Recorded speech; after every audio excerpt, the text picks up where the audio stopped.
To be Patrick Mahomes, and everybody wants to think that they can play like Patrick Mahomes, including a kid by the name of Jordan Love. And my hot take is I don't think he earned that extension. Let's go. I can't do it. We'll do it live. Do it live. I'll write it and we'll do it live. Mister, will you please wake up, wake up, wake up, wake up, wake up?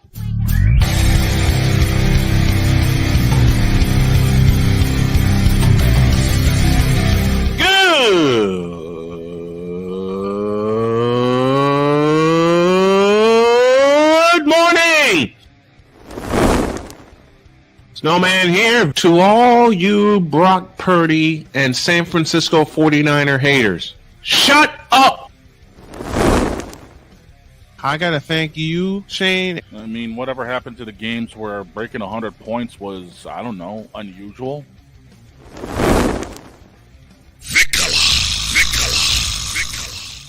There was one word to sum up the All-Star weekend. Trays. Cause we take this job so serious. Splash Brothers, yes. Ray Allen, replace him with Steve Kerr. Reggie Miller, yeah.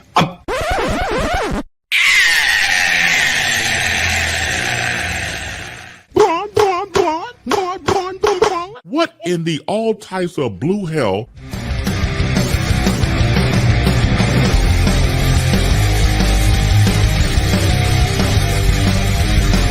Oh, yeah!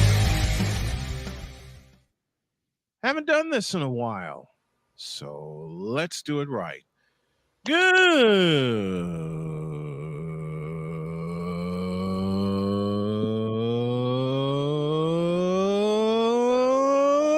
morning.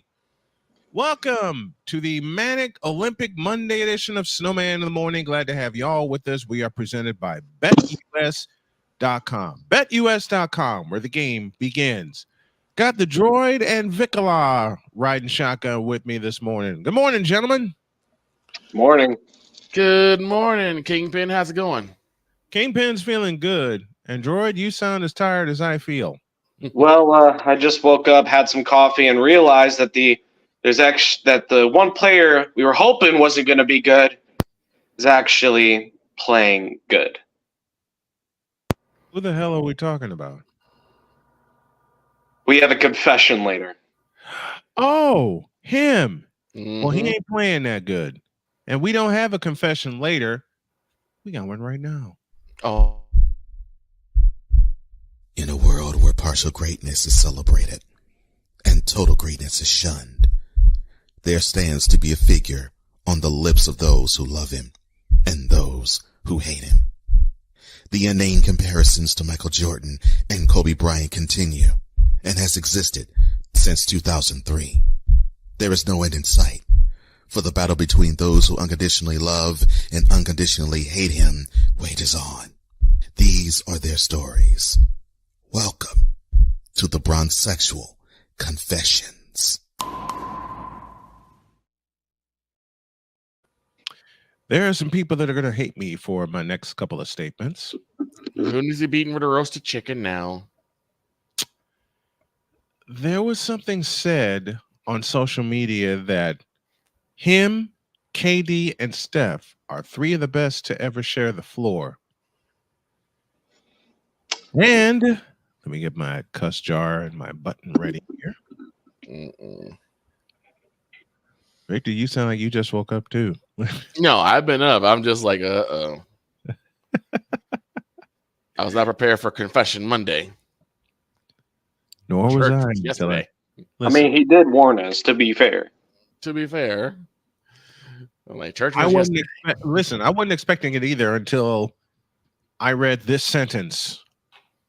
And it says, quote, LeBron, Steph, and KD are three of the best to ever share the floor. Close quote. I'm pretty sure Magic, Larry, Michael, Clyde, Patrick Ewing, David Robinson, Hakeem Olajuwon, Larry Johnson, Chief Robert Parrish, Alonzo And Mourning. don't get me started on that 2016 Olympics team. I mean, 92, ladies and gentlemen. 90 freaking 2. What were they called, Snowman? The Dream Team. The Dream Team. And I know Playmaker's going to get very angry at me. Oh, no. But this ain't no Dream Team. Listen, No. I'm going to say a hot take that's going to piss a lot of people off, and I don't care. You know why this team will not medal in the Olympics this year? I said they won't medal. Oh. Because of that some wearing number 6. I may be totally wrong in what I'm about to say, but I don't care. I'll say I'm wrong when they are crowned champions in 2 weeks' time. I don't think they'll go gold. I think they will medal, though. They ain't medaling, and LeBron's the reason. Nah, they'll medal. Steve Kerr has to coach LeBron James. Does that tell you anything? Yeah, but the talent will overcome that, though. My thing is, with this Olympic team, Damn it. Maybe not him, but you still got Steph and KD and everyone else on that team. here's And the thing. they're going to have a backache carrying that team. Here's Maybe. the thing. They're gonna Here's have- the thing. they This are is a going to mid-a-thon. Go ahead. This is a mid-a-thon when it comes to Olympic rosters. Every player on this roster is mid At best. That's true. at their state in their career. If we went back to 2016, I would not say Steph and KD are currently mid. I would have been like, okay, they're pretty good. Steph is amazing. But right now, we are 50 shades of mid. You know what? I'll That's pull fair. Steph out. That's I'll fair. pull Steph out of that equation for now. That's Because fair. I want to see what Steph does in this 16. I'm not watching the Olympics. Okay, let me just get that out of the way. Well, I'm not watching the Olympics. Let's start there. The women's team. Well, let's start there though. Have you ever known of an Olympics being so uninteresting? Like I said, I used to watch 2016, 2012, 2000. You're just naming who LeBron was on the team, aren't you? Yep. I actually watched. I'm 2000 sorry. I love you, Snowman, but Kobe was on a couple of those teams. Right. But he was overshadowed by you know who. Doesn't yeah, matter. but We he didn't care. outscored you know who. And that's why I'm saying what I'm saying. Was if Kobe was really allowed to shine on the teams that he shared with that Well, Come the here. thing With is that- that soul, the thing is we I'd be ignored good. him. The thing is we ignored him. We ignored him. So it was like it wasn't that big of a deal. It was like, well, we ignored him anyway. He's I on the team, know, so what? I Big know, deal. I know. But at the same time, the networks are still, to this day, and back then too, trying to shove them down our throats and up our asses. True, but that's the network. Screw the network. Yeah, I got that attitude now. Thank you, Victor, for that. The thing is that, Let me- like I said, the talent on that team, even though, yes, most of them are mid, Mm-hmm. that's still going to be a good chunk of the teams that they're going to deal with because unless we get a lot of those NBA caliber players up on these other NBA, which some of them have gone home, Mm-hmm. usually the U.S. is going to Nikola trounce. Nikola Nikola Jokic. Jokic. Usually they will trounce. Okay, other folks. I'll take back what I said. I'll take back what I said. So they'll medal. I just don't think it's gonna be gold. It's not. You see, the It ain't thing gonna be- is, It ain't gonna be gold, and it's not gonna be just LeBron's fault. You know who else's fault it's gonna be? Mhm. Joel Embiid. he's actually on the team. Yeah. So, hold on. Let's go back over this Olympics roster. Jordan hit the nail on the head when he said it's super let's mid go back. because this is mid. The underrated darkness is with us, and he says Olympics is not what it used to be. Damn no, right. no. That is true. And Damn let's right. Let's be honest. The Olympics wasn't just basketball, It was everything. dude. I Oh, still dude. I remember only turning on the Olympics to watch Michael Phelps, Kobe Bryant, like all of the greatest athletes out there. But now Remember- Phelps is retired. Kobe Bryant has sadly passed away. Rest his soul. Rest in peace, Kobe Bean Bryant. The And reason all of our other great athletes are just no longer competing or they've retired. And they said, and now they're replaced by, again, 50 Shades of Mid. Well, also look at this. Remember when boxing used to be on the Olympics? Yes. I'll go. I'll do you one step better, Victor. You remember when boxing was actually competitive? Man, I'm talking about. You remember when people actually? Okay, honey, forgive me. Cheyenne, forgive me. You remember when people actually gave a about boxing? Man, when I tell you, one of the biggest royal screw jobs wasn't even the one in Montreal. It was one in the Olympics when Evander Holyfield, who should have won the gold medal, got screwed. See, I think the last great Olympic moment I remember was in the long. I think it was the what is that? I think it's called the long jump. The long jump, yeah. Where you jump over like a certain height. Yep. Not high jump. And if you remember this, it was a Qatarian athlete and an Italian athlete. Both had almost career-ending injuries. And they made it to the gold medal round. And it was the first and only shared gold medal in the history of the Olympics. Wow. You know how you fix the Olympics? Take LeBron out of it? Well, that's easy fix. That's an easy fix. You know how you really fix the Olympics? Just to piss some people off. You bring in football. That would be interesting. You bring in football. But think about this. How many actually fix the Olympics? Don't make it by the season. Put all your Olympic sports into one big event. Don't separate your winter and summer. That'd be nice. Like, I want to see ice hockey in summer. Please. That would be nice to see. But no, I'm stuck watching field hockey. But that would be, you know what? I'd actually go attend that game. No, I'd actually request a press pass. You know, if they had ice hockey in summer, like say, what year was it in Salt Lake City? Because Brian, my big point is, if you really want to bring the world together, bring every sport together. Bring everybody together. Hey, let's go. Let's get nuts. Bring back martial arts. Remember when they used to have a Olympic karate team? Absolutely. Yep. And for Victor, as a laugh only, but yet Rod Peterson loves covering this sport, I want to see curling in the summer.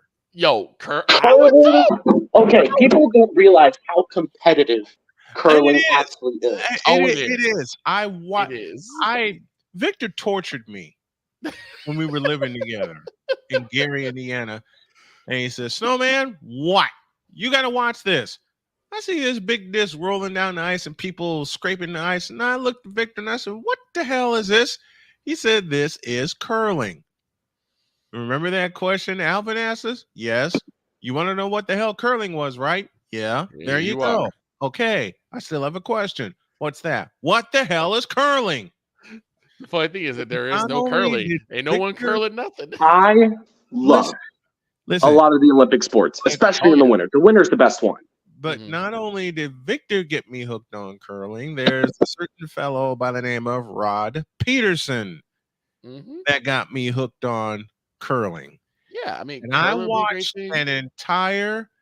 Oh no, I gotta do it. Wait a minute, a black man or two black men talking curling? Yes, we are. In the midst of a broad sexual confession, which we'll get back to. Hold on. Before we go any further, yes. So we have a return. Oh, Hawk TV. Yes, my brother, the 747 jet himself, the Hawk TV has returned. Hawk TV, I got a minute. Hawk TV, I got a bone to pick with you. And Ryan says we're getting flag football in the 2028 LA games. We get flag football every January. Yeah, in the Pro Bowl. And that's We have crapshoot We have itself. flag football every January, and that's a crapshoot in and of itself. But here's the thing: it's like the Olympics used to be a spectacle. Like I said, you know how my dad is. Mhm. Sports is his thing, and we would watch the Olympics from start. So when they light the torch, from when the torch was when they used to run the torch to the big thing, they would light the torch, and we would watch all the way to the end. And okay, can I say something real quick? Sure, you may. So, for those who don't know who Gojira is, Gojira is a metal band, a band I love greatly, and I praise Gojira for their music. Twitter did not, as Gojira played at the Paris 2024 Olympics. Did they? Yes. And wow. And Twitter's reaction was, "What in the Satan's music is this?" Well, my response: read a book. Well, Twitter is full of blue check marks anyway, so why are we even listening to them? I also think that every time a band plays, shut down Twitter. Wait, let me end this. Let me end this confession right now by saying, LeBron, you're a joke. You're a mid. You can't play basketball. You think you're the captain of the U.S. basketball team when you're not. It's shared by Steph Curry and Kevin Durant, and I can't wait to see you fail miserably in the 2024-25 season. Now get out of my face, you thirsty bitches. In a world where logic and sense flies completely out the window, hold up. Why is the Olympics failing? Because yes, LeBron, it is you. It has always been you. It always will be you forever and ever. Amen. Amen. In a world where logic and sense flies completely out the window, while purple and yellow glasses are donned, rises a figure who encourages ridiculous, undying loyalty. Good Lord, I'm about to throw up. This has been yet another installment of The Bronsexual Confessions. You want to know how mid LeBron is? We went on a whole tangent about how to make the Olympics better and didn't even talk about LeBron. That's how mid he is. That's how. No, listen, Vic. The first thing I said was take LeBron out. Yeah. That's the first way to fix the Olympics. And good morning to Ryan McCarthy. He will not be able to join us this morning because he has no voice and he is not feeling well. So Ryan, you rest up for next week. We got you from here. The villain has been subdued for now. We send our hearts out to Ryan McCarthy and the McCarthy family. Yes, indeed. Yep. Okay. I am going to say a statement that I know these two gentlemen and some in the chat will agree with me when I say it. But there are some diehards that won't agree with me. And that statement is, the Olympics sucks. I agree. And the thing is, I told you that if you're going to separate it by seasonal sports, it's always going to fail. And and the reason it used to work is because you had these big athletes in the summer. Well, you had actual American athletes. It's mainly because they're needing to improve their American audience.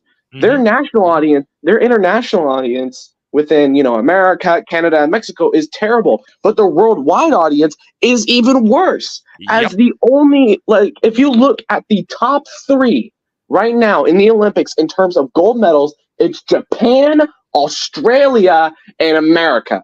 Yep. Yep. And not necessarily in that order. If you told an American to find Japan on a map, I guarantee you $500 they would not be able to. I know it. Oh, yeah. And even the broadcasting for the Olympics, well, that's the NBC. Scary sad. NBC has had it for the past 12 years. Well, also, NBC has broadcast the Olympics, and it's blown chunks. Well, here's the thing. Here's a way to fix the basketball broadcasting. Take the TNT, NBA on TNT crew, put them in the Olympics. Bang. Easy fix. Yep. An easy fix of your career. The easier fix? The 3 of us calling the games. I do it. I'm okay. Listen, here's the easiest fix for basketball broadcasting. Me, Victor, I wish Alvin Washington was here. God rest his soul, because I know he'd jump all over this too. Mm-hmm. Me, Victor, the late Alvin Washington, the playmaker, and Droid all broadcast the Olympic game. Do simulcast play-by-play like they used to do back in the 80s. That's how you solve that, because the people that broadcast the Olympic Games now blows. And here's another idea. The NBA on TNT crew, just like you have them for the NCAA tournament, stick them in the Olympics, man. Mm-hmm. Here's my thing, okay, Brian. Here's another sport that we know has been left out of the Olympics. Mm-hmm. High fly, deep to right field, and it is out of here. There's no baseball. That's a good idea. That's a good thing. They took baseball. Take the World Baseball Classic and put it in the Olympics. It is not that fucking hard. Listen, They should. The World Baseball Classic should cease. Okay? Cease operation. You need to cease the World Baseball Classic and put it back where it belongs. And then also, you know how there's you know how racing also isn't represented in the Olympics? Yep. Don would love this idea. Take the World Endurance Championship, because since you call it the World Championship already, stick it in the Olympics. And throw him in there. And stick it in the Olympics. Take Formula One, like at least some type of open wheel racing series, and throw it in the Olympics. Why not? When they removed, I forgot the year they removed baseball, but once they removed baseball, my interest in the Olympics was gone. Okay. Yeah. And they put it in this bullshit ass thing called the World Baseball Classic. Let me tell you something. Derek Williams, our dear friend and a friend of the show, said it best. Captain. Cancel the Classic. Well, put it back where it belongs. Well, Here's another fun fact, Brian. So you know how hockey used to be a massive part of the Olympics? Oh, hell yeah. Gary Bettman. This is the bone I had to pick with him for about 2 weeks, but I haven't had a chance. Gary Bettman, I have a bone to pick with you, and we're going to put you in the hot seat. All right. Oh. Then let's take a break. And when we come back, we will all roast the absolute piss out of Gary Bettman. And later on, Jordan Love gets extended. My question is why? And a lot of Packer fans ain't going to like my reasoning. Back in a minute.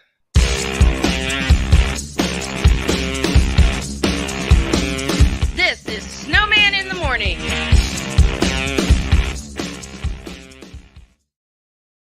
Join Ryan McCarthy. I became a Jets fan because Kermit the Frog was my favorite Muppet because he was green, and the Jets wore green.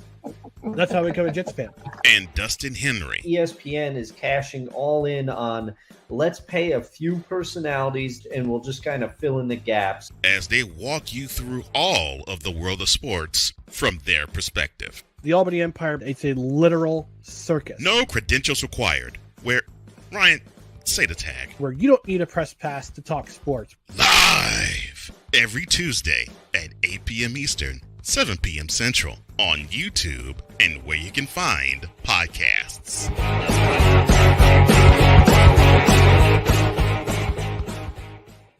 Sports bettors, listen up. Your favorite sportsbook, BetUS.com, is back and in our 30th year of action. With live in-game betting, incredible odds with daily odds boosters, props and parlays, fast payouts, and exceptional one-to-one customer service, we got it all. And when you sign up today and use the code SNOWMAN, you will get a 125% deposit match on your deposit. Log on to BETUS.com or call 800-792-3887. That's 800-79-BET-US. BetUS.com, where the game begins.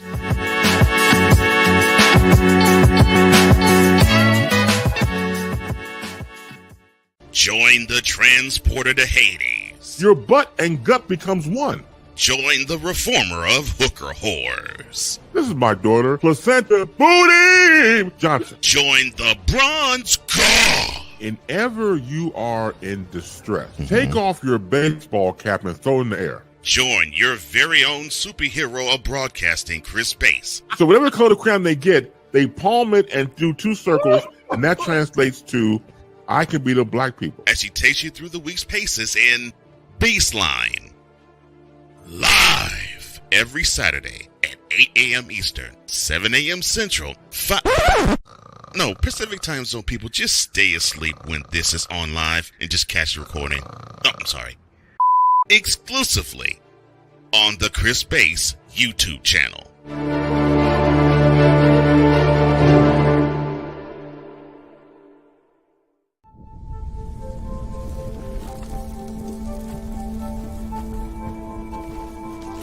Eva Marie smoked 12,000 packs of cigarettes over 15 years. She quit, and now there's a new lung cancer screening that could save her life. You stopped smoking. Now start screening. No matter how much you smoked, early detection could save you. Talk to your doctor or learn more at savedbythescan.org. Drew Willingham. In this case, yeah, you put the blame on Kyle Shanahan for apparently not preparing the team enough for the overtime rules, supposedly. Cole Johnson. Peyton was considered the winner, and he was the darling of all darlings for Gerald. With a special appearance by Tyrone Alizé McDummy. Ain't nobody calling me. Text. Delete! Delete! Delete! Delete! Delete! Delete! Join these two football enthusiasts as they give you Total Football Talk. Live every Monday at 4 p.m. Eastern, 3 p.m. Central on the Sertoba Media and the Comey Media YouTube channels.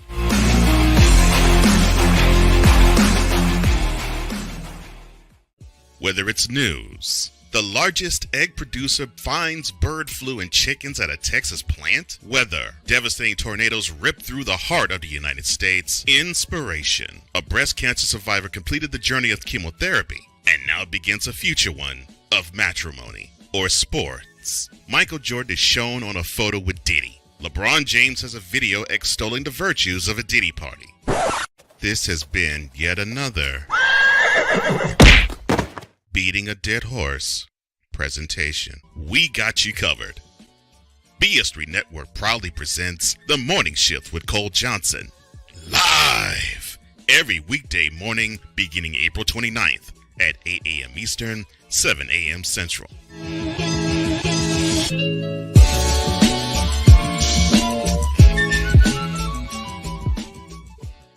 Hey, Eagles fan. Join my man Cool McCain and a host of others as they break down every single game, every single week in an objective manner, and also from a fan's perspective as well. Remember, this cast feels just like you. Nobody likes you. And you don't care. Fly, Eagles, fly. Eagles Elite Podcast. Every Wednesday at 8:30 p.m. Eastern on YouTube and other podcast outlets.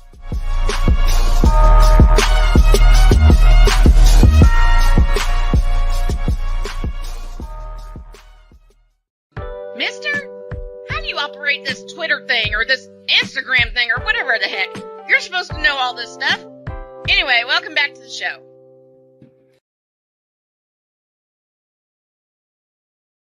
My beautiful wife bringing us back from break, and I'm going to tell y'all right now, there's a few more voices that she is going to do this week, and they're all going to be in rotation by Wednesday, so watch out. I am a proud papa. Yes, you are. And I saw something this morning that my beautiful daughter Cheyenne sent to me, and it just made me as red as a cherry with excitement. And here it is. Y'all recognize that face? Oh, yeah. That's my baby girl on the Nice. Ryder Truck Rental website. Sweet. Cheyenne is a model. She took some pictures. They selected that one. And of course, she's a boss in every single way. And I just wanted to take a moment to show her off. So if you need something, if you need to rent a truck, wherever you are, check out Ryder Truck Rental. And yes, my ass is going after them for a sponsorship because of the fact that my baby girl's on the website. But congratulations to you, Cheyenne. First big spread for you. And there'll be many more too. There will be. Because I got the feeling me and Jody are going to make an appearance on a website somewhere along with Cheyenne. But saw that this morning. Cheyenne sent it to me. I looked it up and I found that. And she's just this cool chick, you know? Right. I can't stop smiling. And the crazy part is I found that during the break. Oh. I found that during the break. Okay. Everybody's cooking today, including Jay Spivey, who will join us at the bottom of hour 2. But for now, Droid yelled at me during the break. And he says, Snowman. I said, what? You got to let me have the next segment. Oh, yeah? Why? Gary Bettman. That's all I needed to hear. Yes, sir.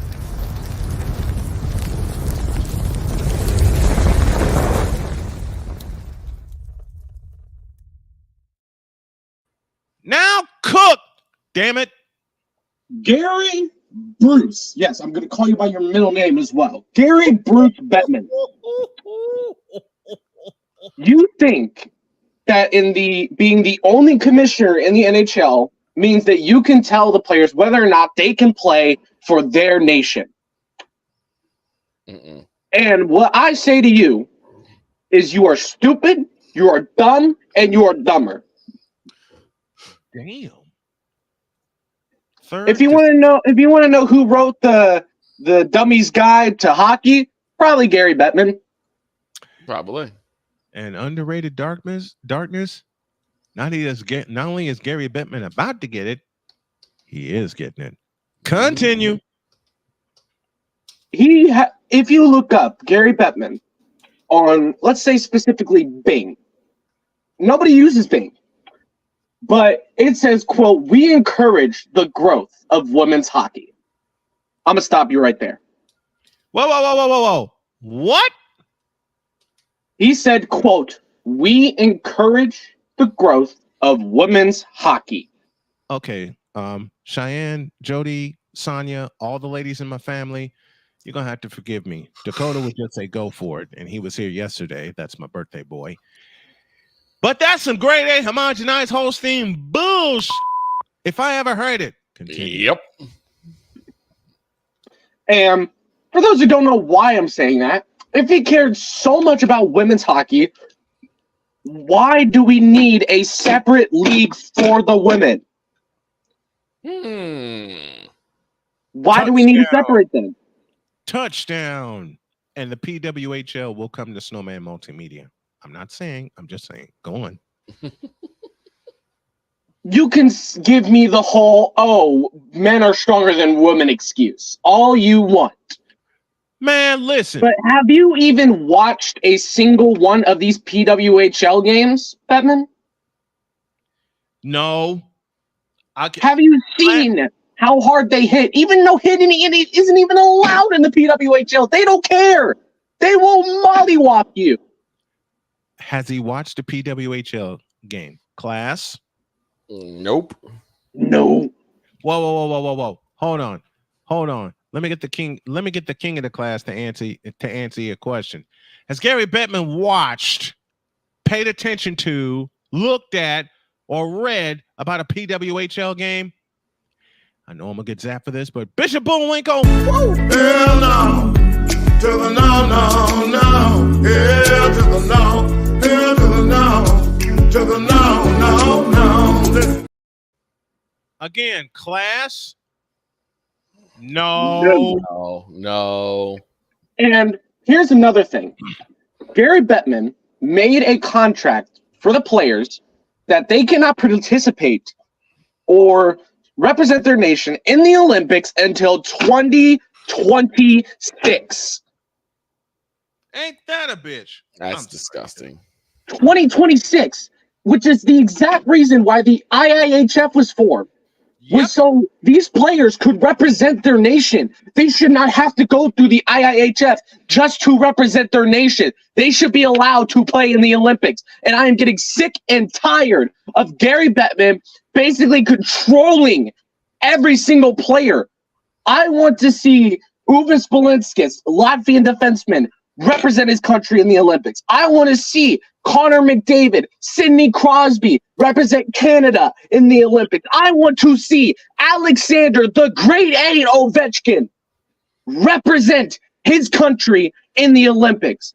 And of course, I want to see Patrick Kane, Connor Bedard represent our country in the Olympics. Although I think Bedard will represent Canada because Bedard will represent Canada. But I think the name you're looking for is Austin Matthews. That's the name I'm looking for. Thank you. Austin Matthews, Patrick Kane, hell, Jonathan Taves can represent. Jonathan Taves can represent Canada because y'all know I love me some Jonathan Taves and Patrick Kane together. And here's the thing: he was born in 1952. Before he went to the NHL to become their first and only commissioner to date, he joined the NBA as the director of marketing and legal. Yep. He sure did. And do you want to know how much controversy and like legal things happened within Barry's time in the NBA? Start from the top, please. Well, he played a role in the soft salary cap system implemented and agreed by the NBA in 1983. Yep, he did. I remember reading that. I remember reading that story with my dad. Go on.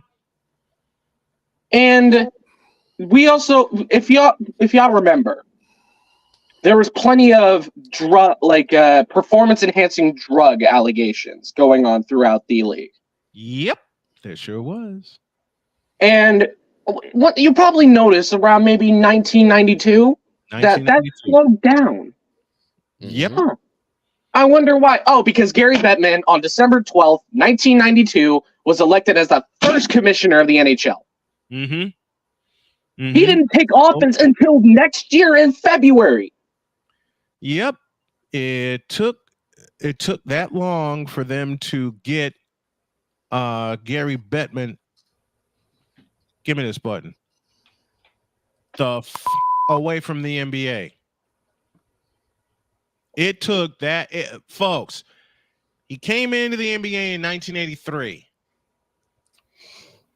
9 years later, there was so much controversy, and Gary Bettman, and I know this is a conspiracy theory, but y'all are going to need to follow the money for this. 1985, May of 1985, New York City. Do I need to say anything else? No. Big drum. Do I need to give any more clues? And oh, by the way, during that live broadcast, which was at halftime of a playoff game, who was sitting there with David Stern? Oh. Who was sitting there? Yeah, Mr. Bettman. Who was sitting his punk ass? Hey, there's your problem right there. Who was he? Who was under the learning tree of? Clown shoes himself, David Stern. And who was sitting his punk ass in that room when David Stern, bloop, bent the envelope that guaranteed the Knicks New York #1 draft pick, which just happened to be the legendary Patrick Ewing. You want to know something? If you want to know how much Gary Bettman rigs the NHL and the NBA in favor of New York, he graduated from Cornell University, and also he graduated from the New York University School of Law. Yep.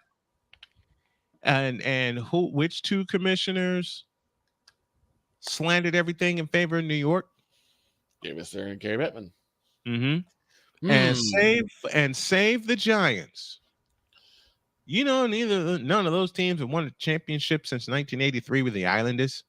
Well, actually, I take that back. 1994 with the Rangers, beating the Vancouver Canucks in a controversy-filled 7-game series. Yes, I said it was a great 7-game series. Okay, it was a great 7-game series, but under the watchful eye of of Gary Bettman. Here's a name I'll throw at Droid, who is our hockey insider. Yep. That he should remember, who got screwed many times over.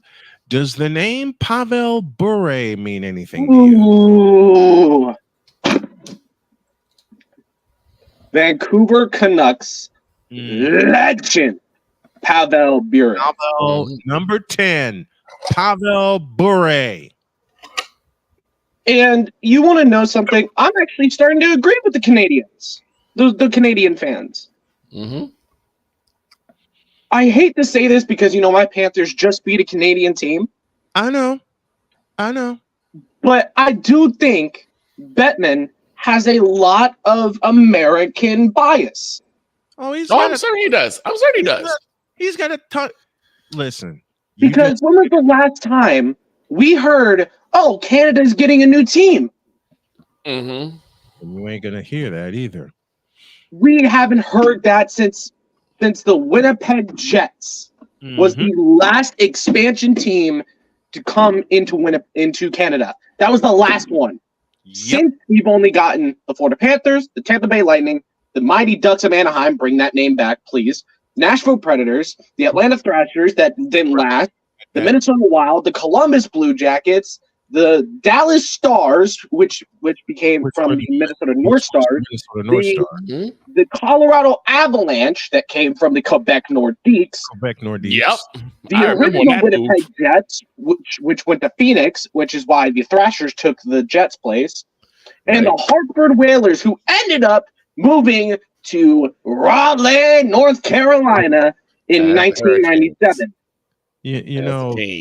Let me listen. Love watching the Canes and what they do, but can we bring them back to Hartford?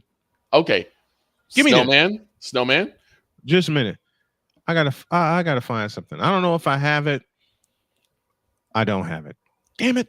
So Snowman, sir. You already know one of my games I used to play a lot, NHL 94. Yep. You want to know the team I used to love playing against with the Blackhawks? Hartford Whalers. No. The Quebec Nordiques. Quebec Nordiques. I used to love to play against the Quebec Nordiques. See, the Quebec Nordiques got screwed. Massively. Because you took the Battle of Quebec away. Yes, you did. No, do you want to know what screwed over and who screwed over the Quebec Nordiques? Who? There's a first overall pick by the name of Eric Lindros. Ring a bell. Yes. Yes. Because he didn't want to play for the Quebec Nordiques. He went to Philadelphia. And Gary Bettman allowed that BS to happen. Yeah. Actually, I think this is before Bettman was president, because I think that was in the 80s. Oh, it might have been. It might have been. You're right. Marcel. And Bettman came in, and he just kept allowing this stuff to happen. As of recently with Cutter Gauthier, who was drafted by Philly and refused to play, so he got traded to Anaheim.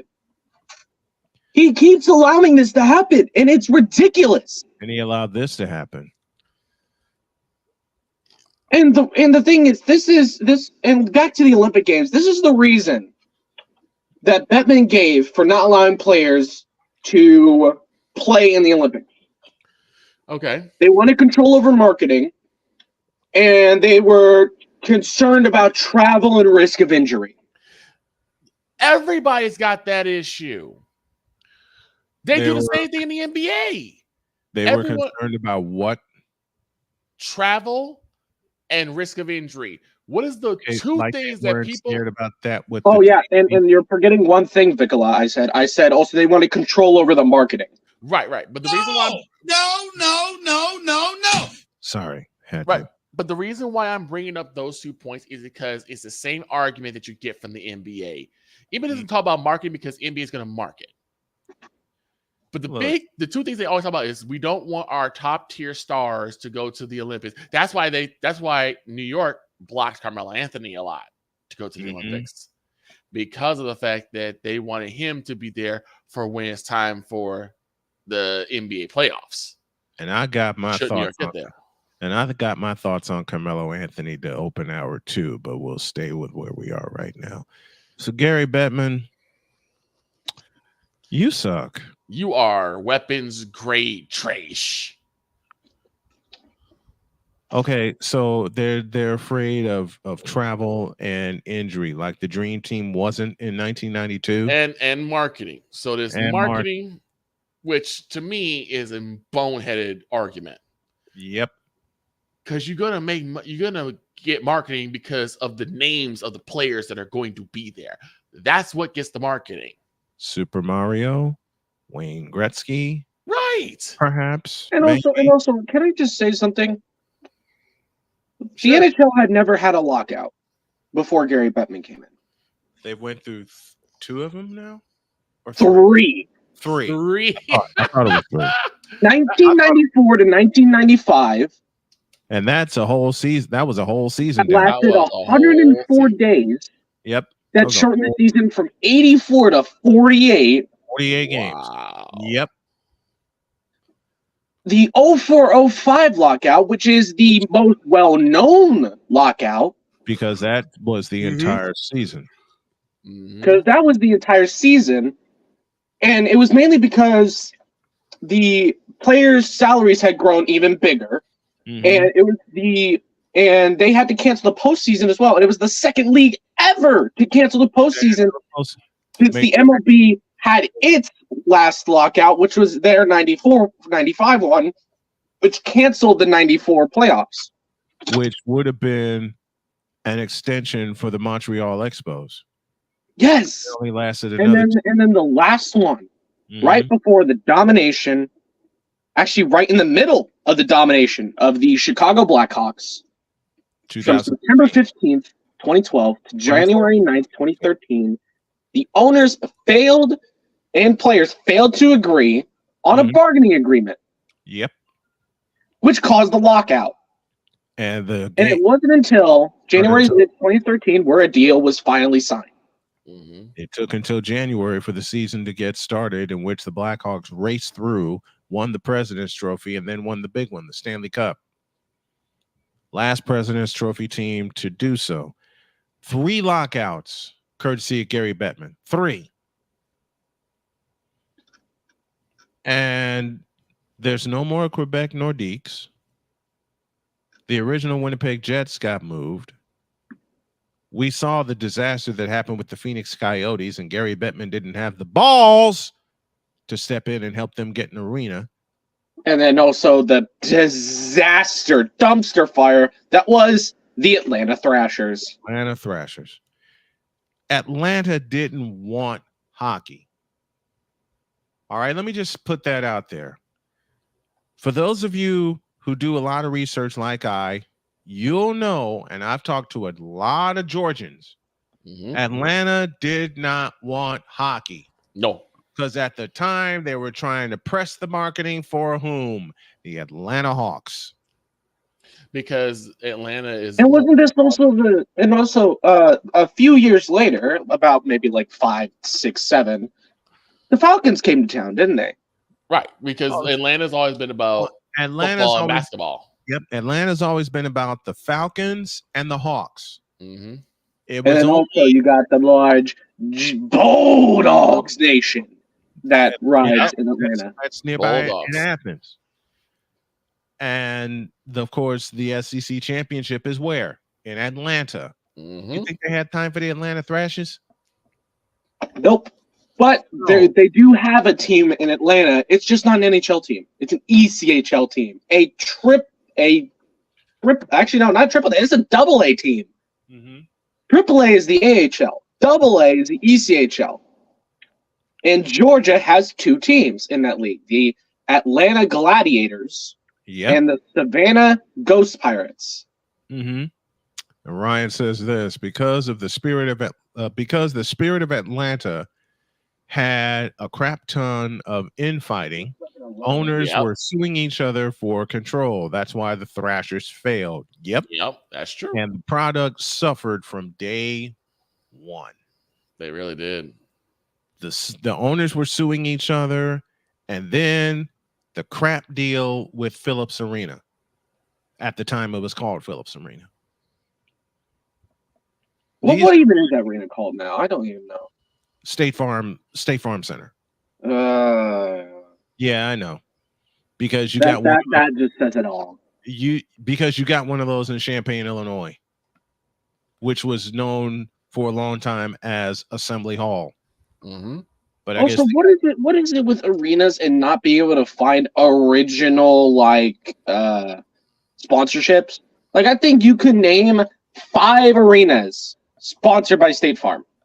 Yep. And I've been to 2 of them. One in Champaign, Illinois, and the other in Atlanta, Georgia. Yep. That's a big problem. But we got to go back to Bettman. Then you got State Farm Stadium in Phoenix, Arizona, or Glendale, Arizona, which was University of Phoenix Stadium for the longest time. But back to Bettman. Go on. It should have stayed that. Bettman has caused the collapse of multiple organizations in the NHL. The Atlanta Thrashers, the original Winnipeg Jets, as of recently, the Arizona Coyotes. The Colorado Rockies. Mm-hmm. Before they moved to Jersey. And they moved to Jersey. He has been the cause of the collapse of so many orgs that I swear you could call LeBron James with how much he's collapsing orgs. Don't get me started. I just want the average NHL fan to open their eyes and see what Gary Bettman really is. He's a snake. He is a liar who has lied to your face for the last 20 plus years. 25 of them to be exact. I think it's more like 27. 27. Okay. Oh, we could even say 30 years because he came in like 92. Let's just say 30 years. Jody just got in my ear. Thank you, honey. 30 years. He has lied to our face about, everything's fine. You know, the NHL is actually going in a great direction. My ass. And then, hold on. Editing in post. Can we show the viewer retention graph for the NHL over the past, 10 years? Live research. And Snowman could probably do the motion with his hand. There. It goes down. And you ruined it. The Sunshine State of Florida. The last 5 years of Stanley Cup Finals have either had Tampa or Florida. The 2019-20 Stanley Cup Final was the Tampa Bay Lightning and the Dallas Stars. 21-21 was the, I believe this was, no, it wasn't Colorado. This was Tampa, Montreal. Yeah. 21-22 was Tampa, Colorado. 22-23 was Vegas, Florida. And 23-24 was Edmonton, Florida. Yep. The last 5 years, hockey has ran through Florida. Mm-hmm. And you know how Minnesota is called the hockey state? Not anymore. Mr. Vicola, can you tell me how many Stanley Cup Finals the Wild have been to in the last 10 years? I'll answer that. Zero? I'll answer that with a sound. Zero. State of hockey for what? And by the way, Minnesota, when was the last time you won a national championship in hockey? I think the same number applies. Let him think. Let's see, carry the 1, divide by 0. If you remember, the last Minnesota team to win the national championship wasn't even the University of Minnesota. Nope. It was Duluth. Duluth. And yeah, I think I'm gonna go with 0 again. The University of Minnesota has not won a national championship. Fellas, stop. Just a minute. I just got some great news. Oh? Indiana Northwest is interested in me doing their basketball games. Hey, return back to the Gary area. I just got the word. I'm gonna get my my card checked. I'm gonna get my card checked out, get it in shape, and then my honey's coming with me for game nights. Nice. And I'll give you the answer for the last time a Minnesota team won a national championship. 2019. It was Duluth. It wasn't even U of M. It was U of M Duluth. Yep. I've called games in Williams Arena in Minneapolis, Minnesota.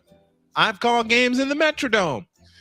I haven't hit US Bank Stadium yet. You want to know something? So I actually had the privilege to go to Amsoil Arena in Duluth and watch that national championship game.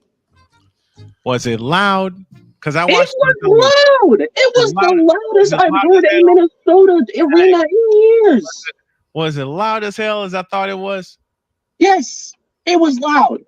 What's the capacity in that place?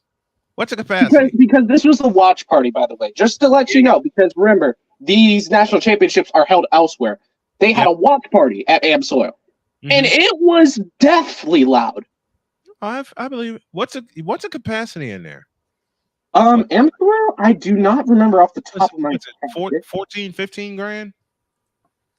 The capacity is 6,726 for hockey. Sounds like 15,000 to me. But it sounded like we had at least 10,000 in that arena. Right. Like I said, I've had the pleasure of doing a hockey game.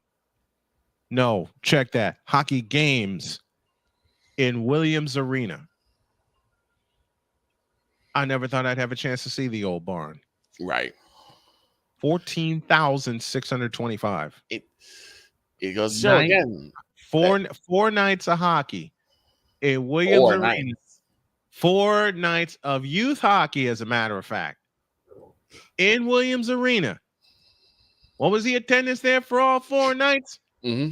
14,625. And that joint can roar. That joint can roar. So if you have only a capacity of 6,000, and I'd love to do a game at UM Duluth, just saying. I'm sure Amsoil would love to have you. And here's a fun fact. Here's a fun fact for you. Do you know where the Golden Gophers play? It's not Williams. It's not Williams anymore. It's Ritter. Yeah, that's what I thought. Because they did play at Williams Arena. For the longest time, they played at Williams Arena, but then they moved. Then they moved, didn't they? I think so.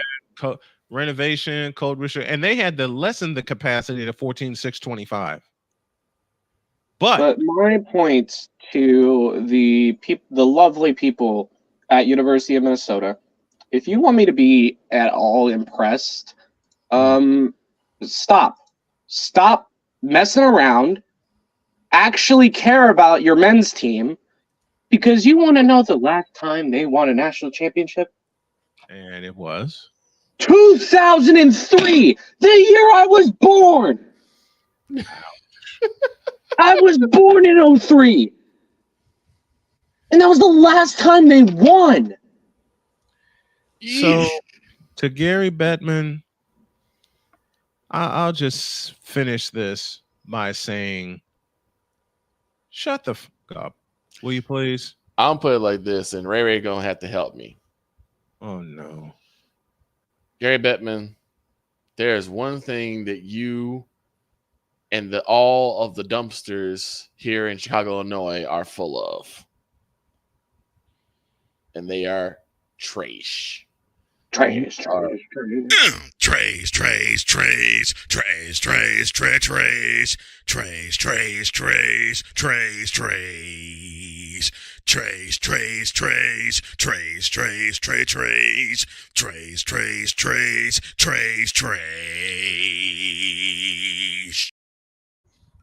Now get the up.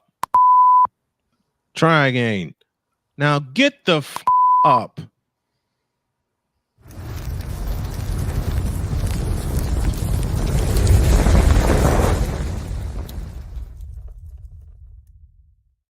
I also want to remind y'all that so Amsoil Arena, where Minnesota Duluth plays, has a small capacity.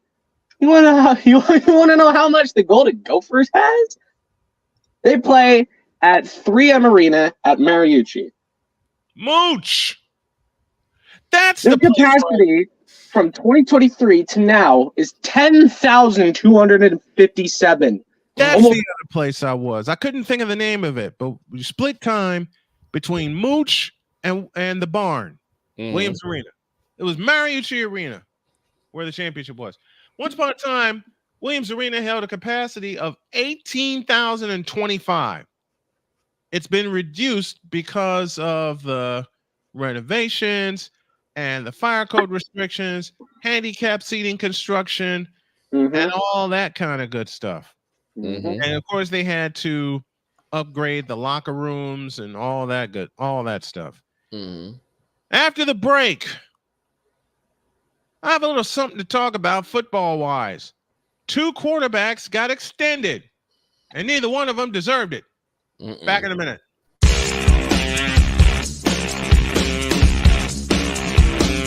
This is Snowman in the Morning.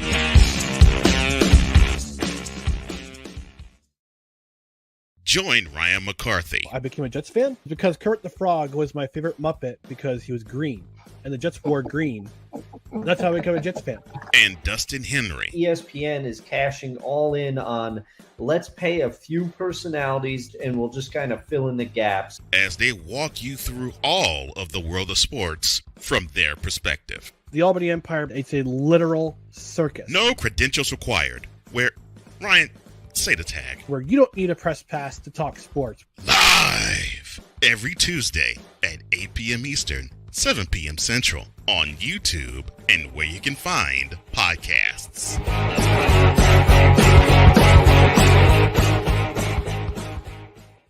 Sports bettors, listen up. Your favorite sportsbook, BetUS.com, is back and in our 30th year of action. With live in-game betting, incredible odds with daily odds boosters, props and parlays, fast payouts, and exceptional one-to-one customer service, we got it all. And when you sign up today and use the code SNOWMAN, you will get a 125% deposit match on your deposit. Log on to betus.com or call 800-792-3887. That's 800-79-BET-US. BetUS.com, where the game begins.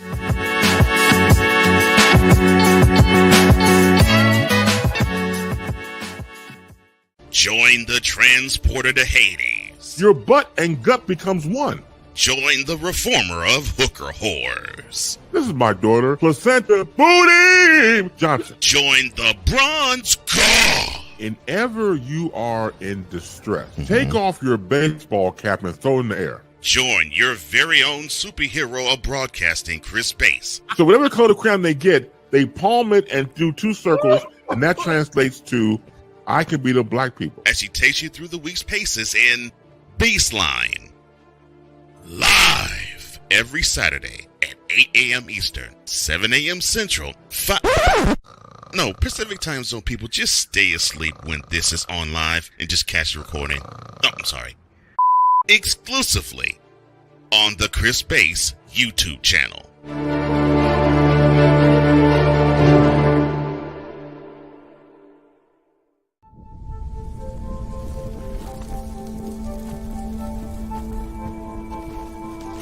Eva Marie smoked 12,000 packs of cigarettes over 15 years.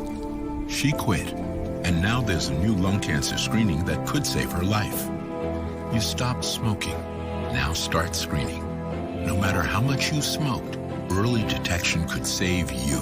Talk to your doctor or learn more at savedbythescan.org.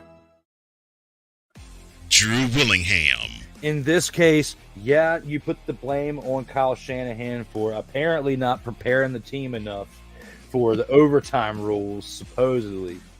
Cole Johnson. Peyton was considered a winner, and he was the darling of all darlings for Gerald. With a special appearance by Tyrone Alizé McDummy. Ain't nobody calling me. Text. Delete. Join these two football enthusiasts as they give you Total Football Talk. Live every Monday at 4 p.m. Eastern, 3 p.m. Central on the Sertoba Media and the Comey Media YouTube channels.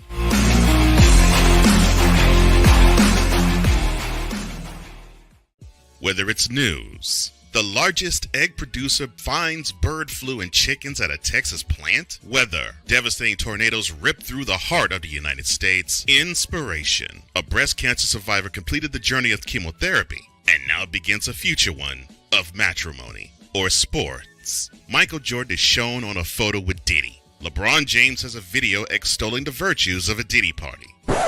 This has been yet another beating a dead horse presentation. We got you covered. BS3 Network proudly presents The Morning Shift with Cole Johnson. Live every weekday morning beginning April 29th at 8 a.m. Eastern, 7 a.m. Central.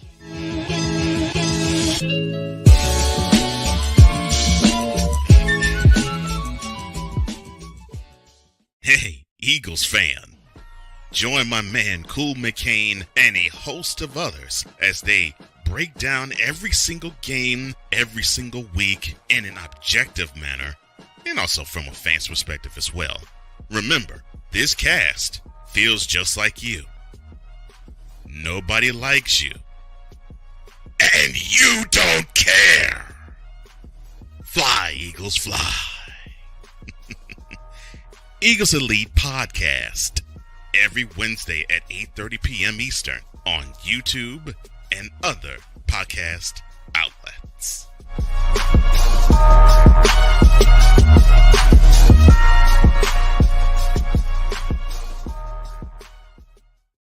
Mister, how do you operate this Twitter thing or this Instagram thing or whatever the heck? You're supposed to know all this stuff. Anyway, welcome back to the show. Welcome back. 13 after the hour. Jay Spivey coming at the bottom of the hour. Got the boys, Vicola and Droid with us. And yeah. Let's see. Roasted Gary Bettman, roasted the Olympics, roasted LeBron James. Oh, yeah. Time for some football. And Tua Tagovailoa got extended. Bad move. Okay, so I might have been off. It wasn't the gold medal for Holyfield. It was for. Roy Jones Jr. Yeah, it was Roy Jones Jr. That is, of course, by the EP of all EPs, Mr. Cole Johnson. Mr. Cole Johnson, and the master behind the Morning Shift with Cole Johnson, the master of ceremonies behind the Morning Shift. Mm-hmm. Okay, yeah. I have a little roasting to do of my own. Oh boy, and A Pizzle. You ain't gonna like me for this. Oh,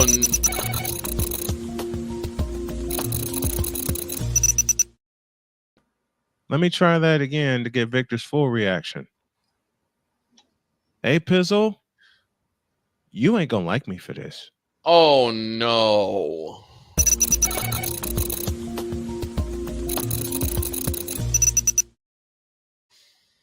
Tua Tagovailoa got extended. And while I look up the numbers here, and I'm thinking, what the hell for? He hasn't earned it. He doesn't deserve it. They needed to draft a quarterback. 4 years, $214 million with $167 million guaranteed. No.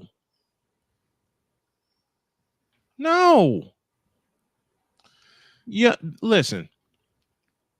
The Dolphins are going in a good direction. Don't get it twisted. They're going in a good direction. They just got the wrong guy under center. They needed to draft a seasoned quarterback, and Tua ain't him. Now, all y'all Dolphin fans are going to tell me, and I'm laughing at my own expense. Stop it. Get some help. I got some help. And again, at that extension. Yeah, I'm looking at the stats. I can see where they're coming from. Shut up.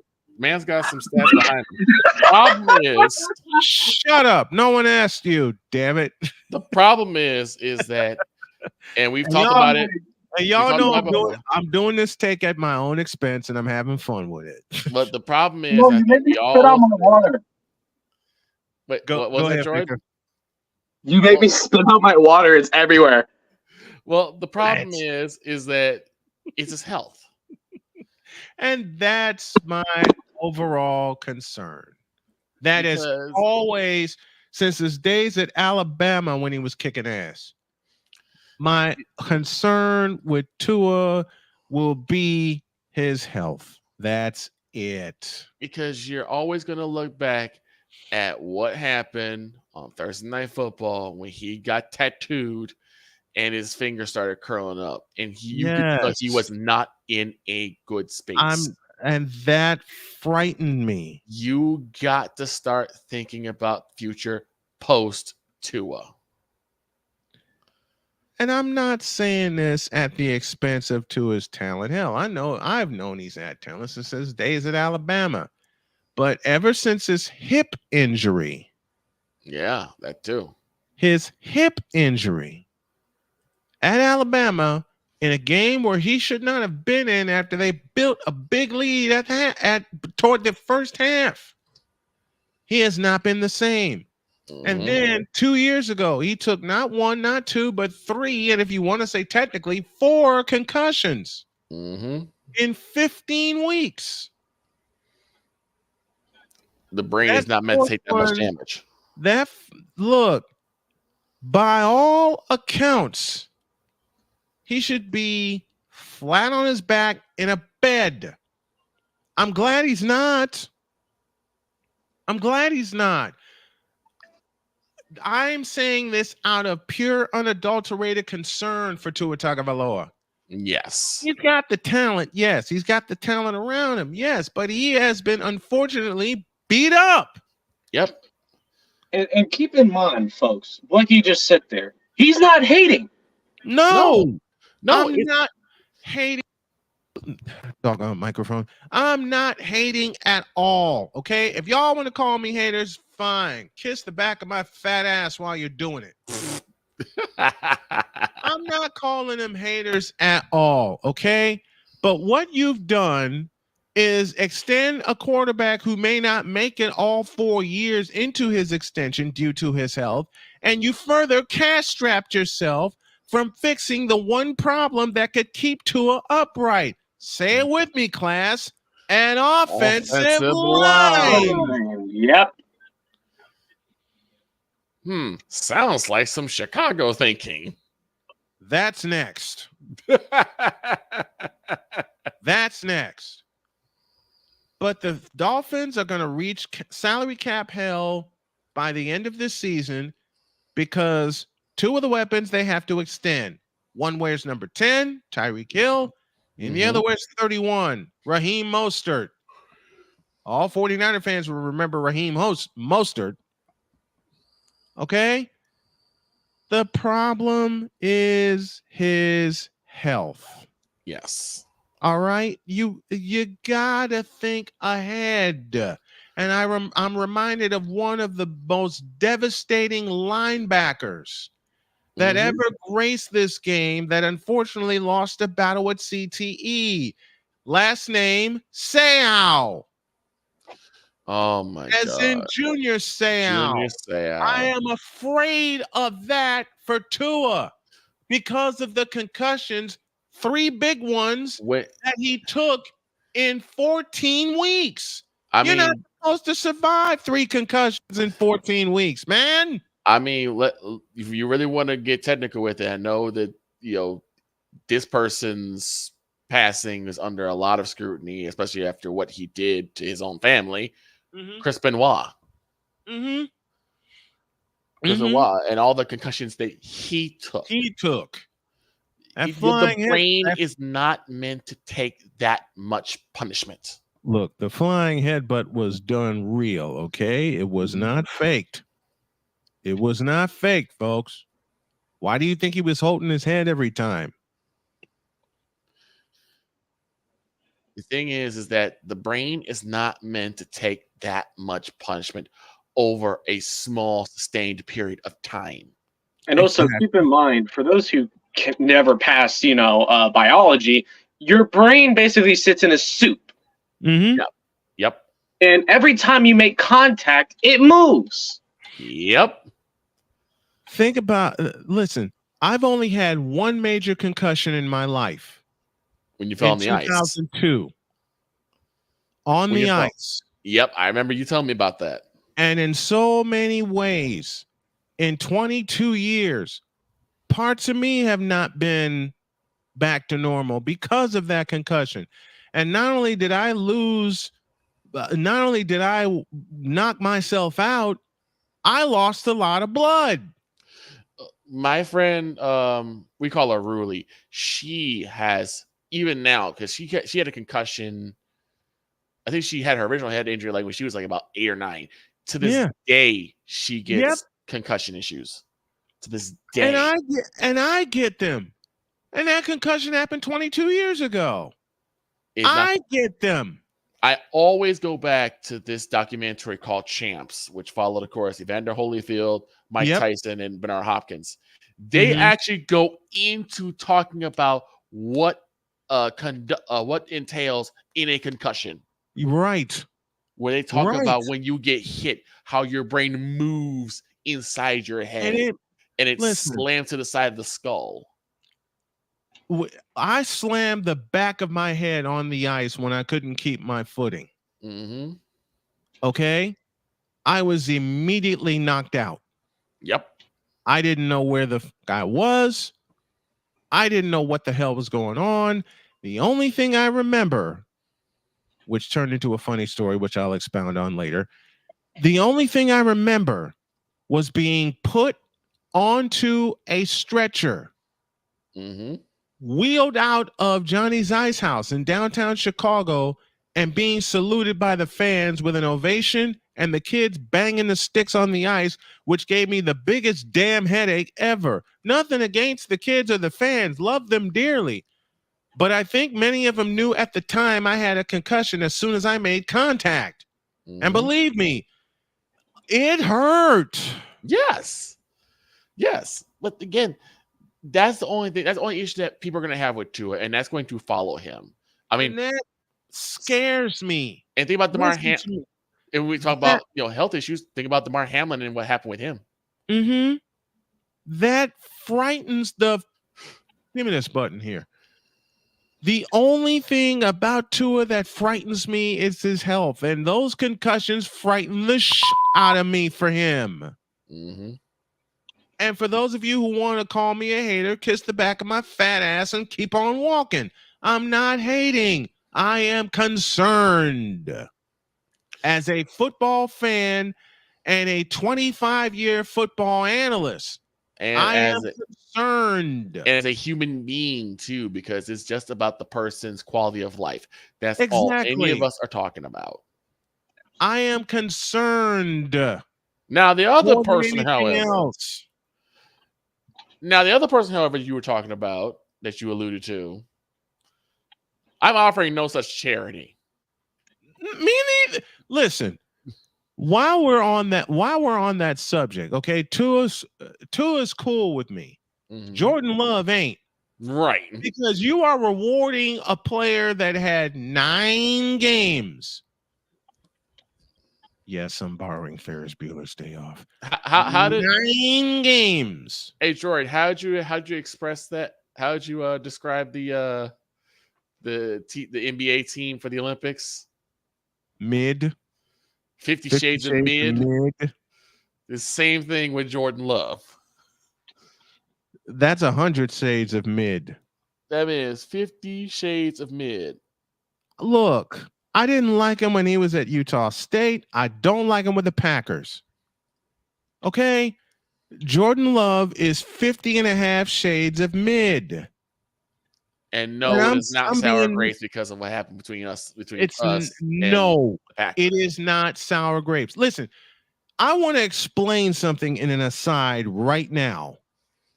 To everybody that calls me a hater, as I've said, kiss the back of my fat ass and keep on walking.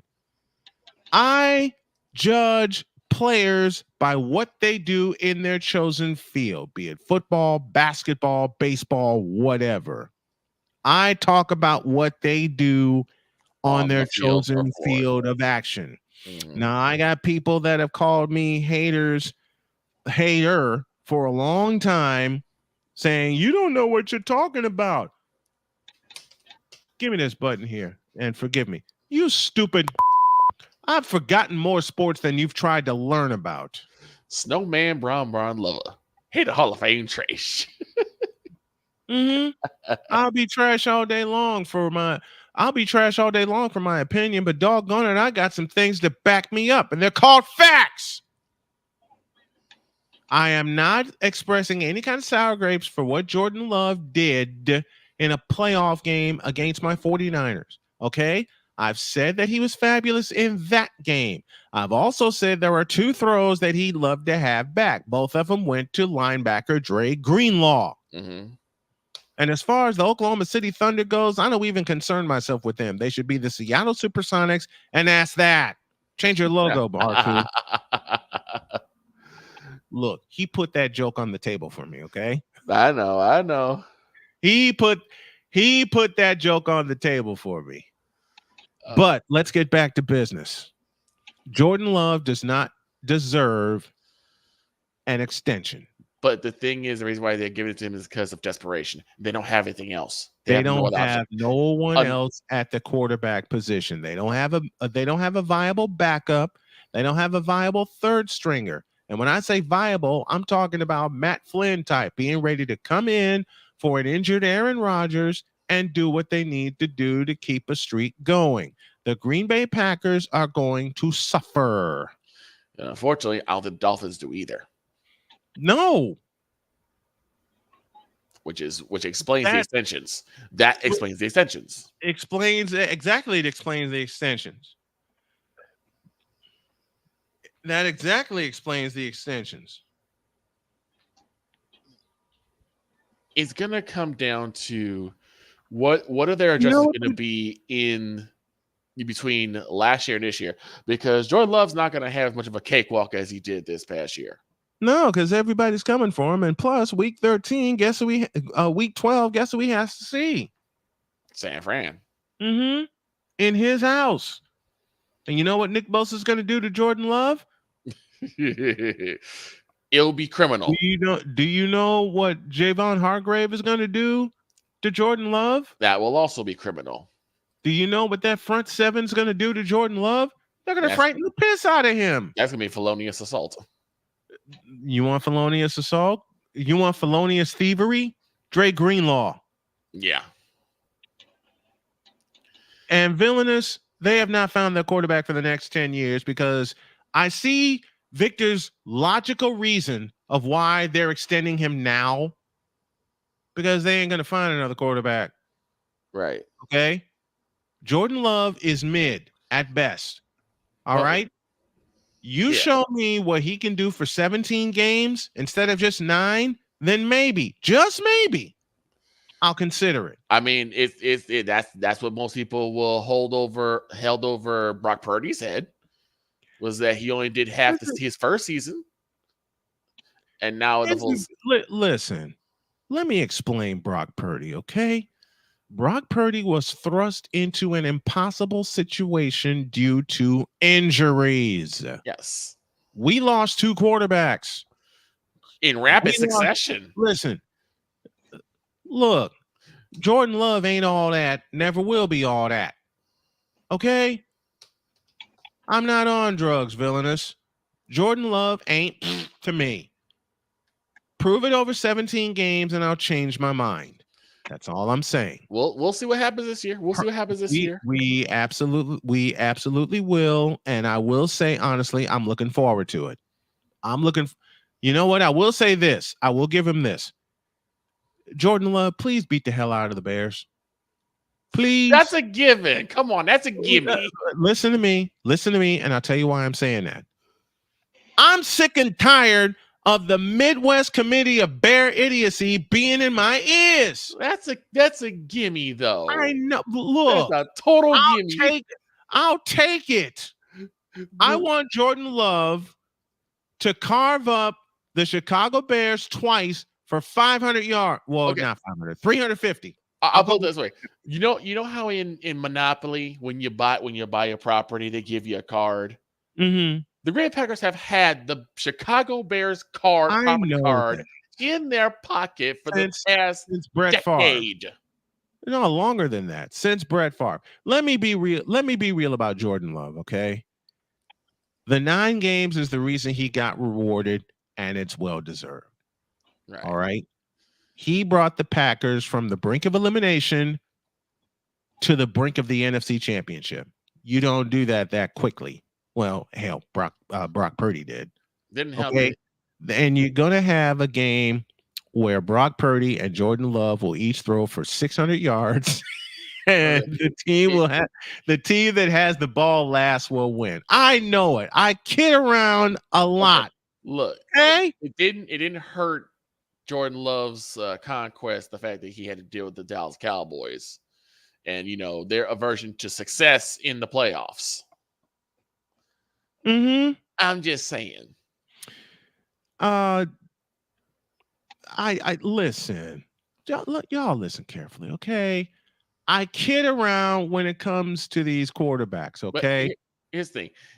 The Bears are going to be exactly what they've been the past 4 years now. Dennis, not even an afterthought. Where's Dennis Green? Dang it. I don't have that sound. Villainous, shut up. I'm kidding around when it comes to Jordan Love, okay? I am kidding around. All right? Jordan Love is indeed their future. Okay? Villainous, where are you from? Where are you? I think he's originally from Cleveland. I think he's originally from Cleveland. He's one of my best friends, and he always gives me mess. Okay. Now, listen again, y'all. Let me be serious before we get Jay on here. Let me be serious. I want to see what Jordan Love does for the entire season. A whole season. But for what he did those 9 games, he absolutely deserves his extension. His money. And they have a line to protect him. That is the big all key. Right. And not to mention Josh Jacobs is there as a free agent. And I want to say, Josh Jacobs, you better stay healthy, especially when we come see your ass in week 12. Mm-hmm. But that game, as much as I want to see a blowout in Green Bay, you know what it's going to come down to? Whoever has the ball last. Probably. Just like it is with week 7 with Kansas City and any other quarterback that the 49ers see. But Jordan Love and Brock Purdy, if they don't make it to a divisional round game, that's my NFC championship. Now I'm taking myself up off that ain't what I did. That's Snowman's take. What is yours?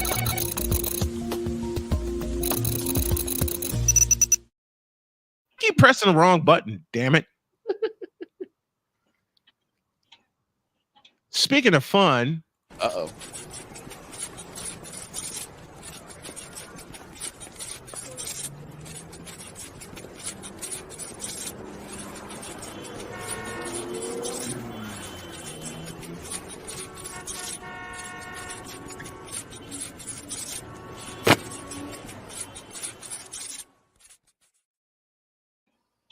Jay Spivey is with us from North Carolina. How are you, my friend? Good morning. Mr. Spivey, how you doing? Good. Well, doing well. How are you? We're doing very well. All right, man. I'm going to throw some low-hanging fruit out there because Jay and I talked over the course of the weekend.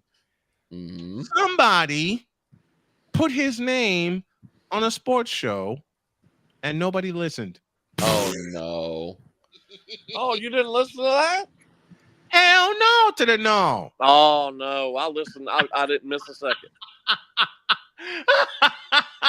I'm afraid to ask who this is. You know who it is. Who do we that- roast every there time was we're nothing- on here? There was nothing going on this weekend, so I listened to the whole show. Now, Jay, I didn't miss a second. You can't tell me that lie with that Oh smile. my god! I never miss a segment. I'm Once so again, afraid. I will say to Jay what I usually say to my children. You can't tell me that lie with that smile. I'm afraid to ask. It's the same, Victor. It's the same person that we throw under the bus every time we get a chance to. I can't. I just don't miss the show. No matter how many hundreds of shows this person has, don't miss the show. Probably because he's shoving it down our throats with every post that he makes, right? Well, this person has a lot of shows, and he hosts them all. Mm-hmm. Speaking of never missing anything, how bad did you want to miss the Red Sox and the Yankees on Sunday Night Baseball? I'm glad you brought this up because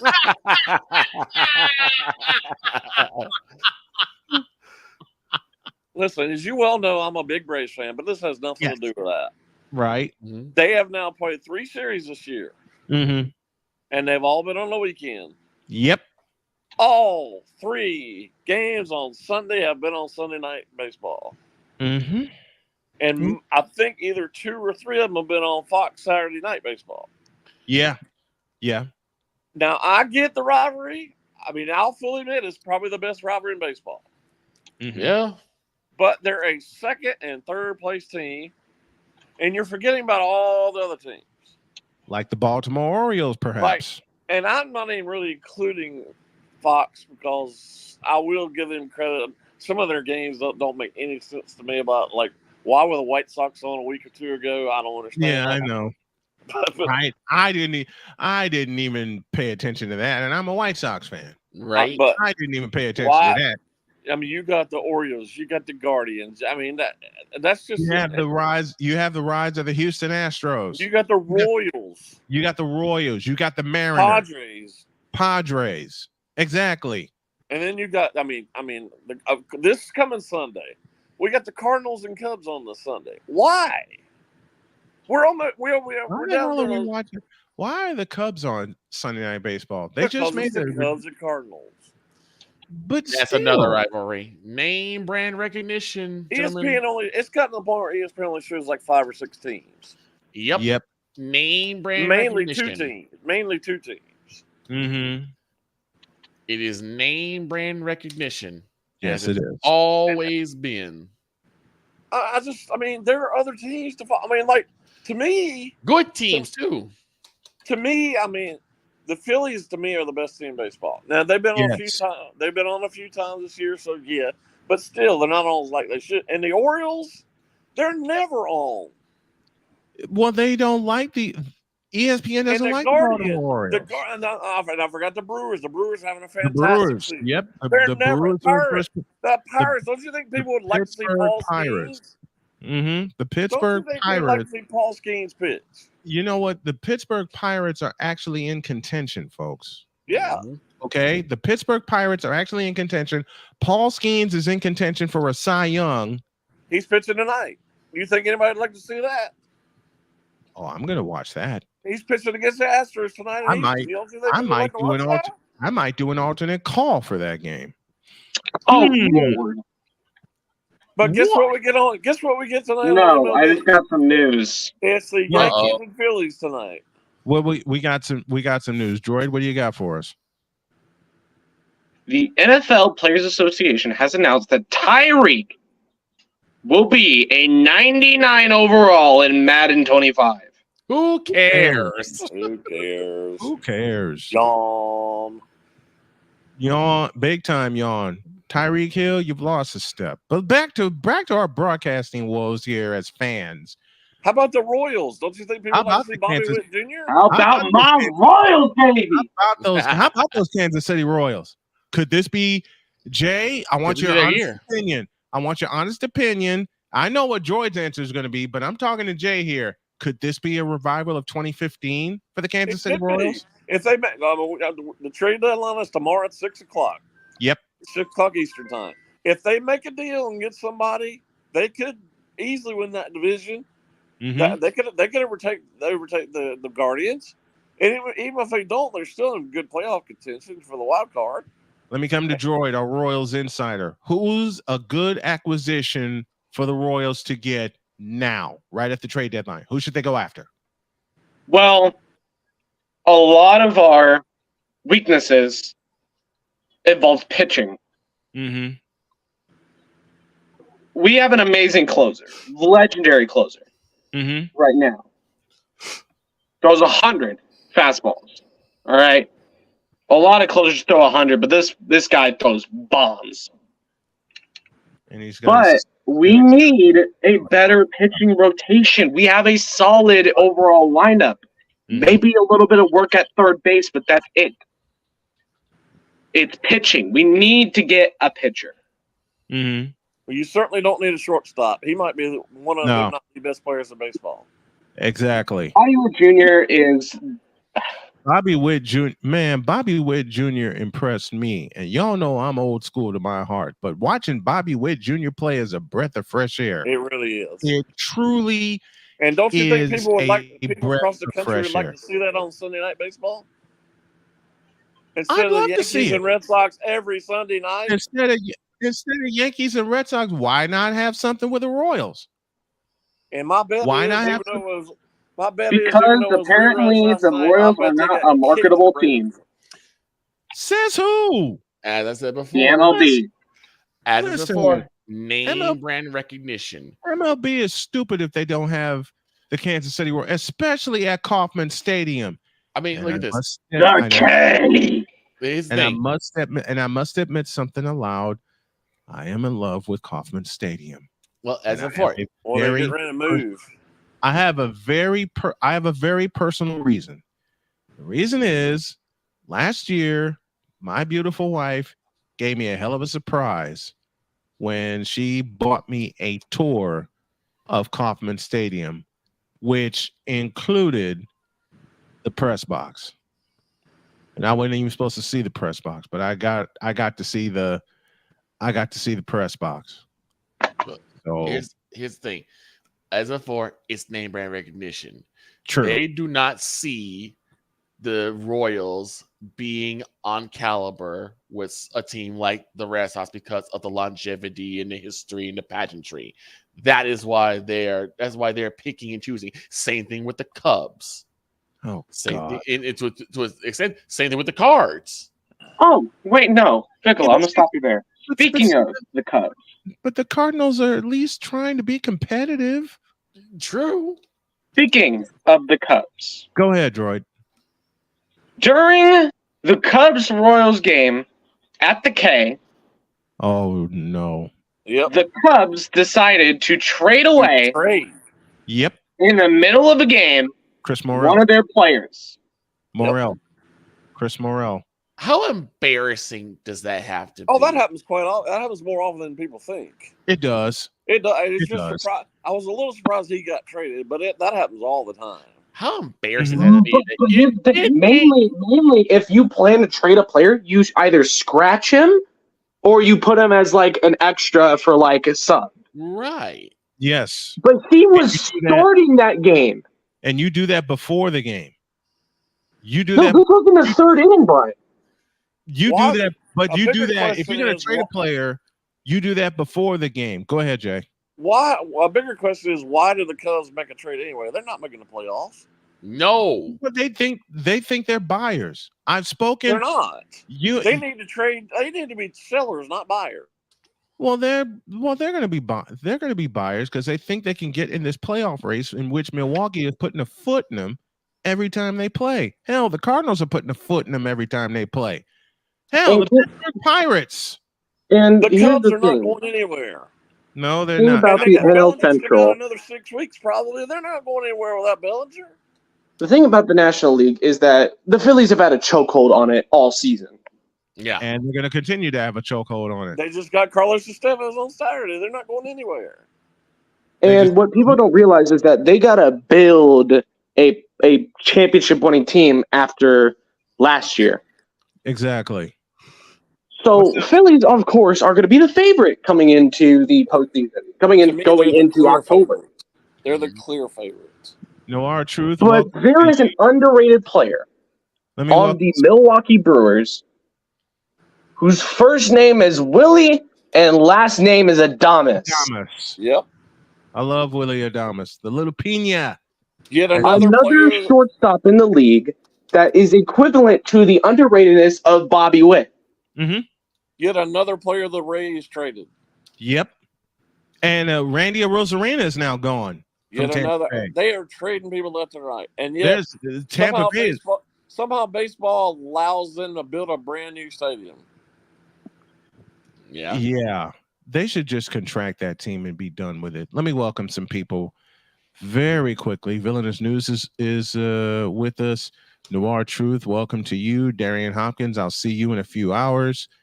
And of course, Ryan McCoffey is with us. He says, you think you're mad? Talk to a Yes subscriber who foolishly paid $99 for a year to watch Yankee games, and they're getting moved to national outlets. And it seems at least a week. Yep. At least. Move the Rays to Montreal. I can do that. Montreal would love to have them. Mm-hmm. And also, don't forget that this is the last year of Bally, too.